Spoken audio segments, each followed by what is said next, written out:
When I was in the 6th grade, 11 years old, I was acting out a lot, as you might imagine, and I ended up in the timeout room at school, for a very long time, in fact. And a boy came into the timeout room once, and he and I got to talking, and he had a secret to tell me. He told me that his parents had been beating him, and he showed me a bruise. And because I could relate to him, he opened up to me, and I may have been the only one to whom he ever opened up. He swore me to secrecy, made me promise never to tell anyone, and I never did. And so, when it was found out that his father and his father's girlfriend were abusing him, and he was in a coma in a hospital bed, unlikely to ever wake up, naturally I felt mortified. I felt terrible. I still do to this day. I wonder, did I do the right thing? Well, by the moral compass of a battered 11-year-old, then perhaps I did. This is the sort of moral ambiguity that is difficult for a young child to bear, and yet it is what young children who endure abuse must bear. This is not fair. It's not right. The focus of my life, the goal of my life, has been to overcome the trials that I have endured as a child. And I suppose it's the same for everyone, and everyone endures different sorts of trials as a child. Here I am, many years later. I have a fairly happy life. I'm very productive.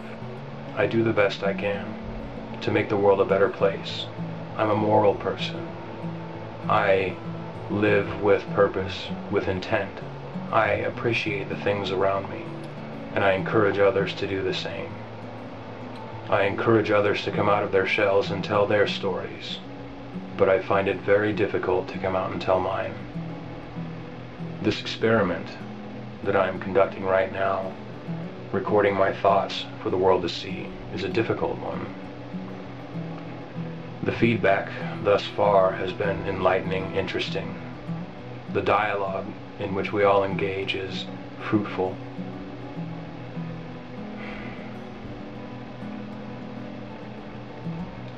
But it is difficult for me to tell this story because it exposes such a vulnerability for me.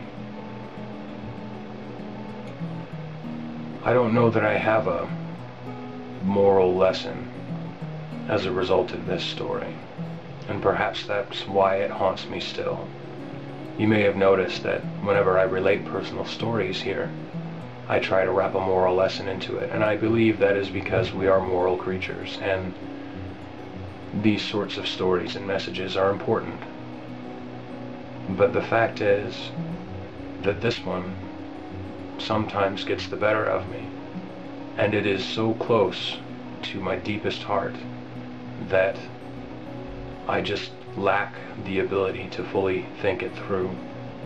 By reason alone, I cannot approach the lessons to be learned from this story, the moral to be taken. I just don't know.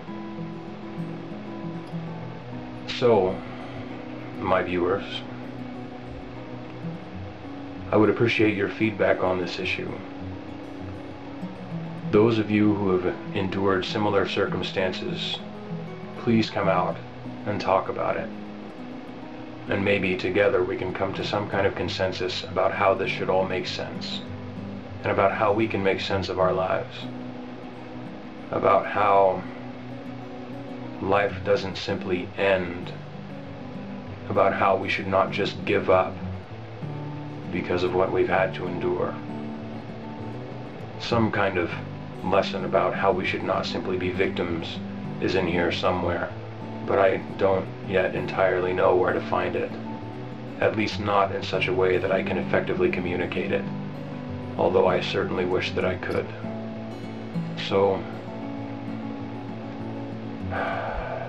feel free to leave a response in text comments or a video response. and tell me your story. Tell the world your story. I would certainly appreciate it, because it's a difficult thing to do.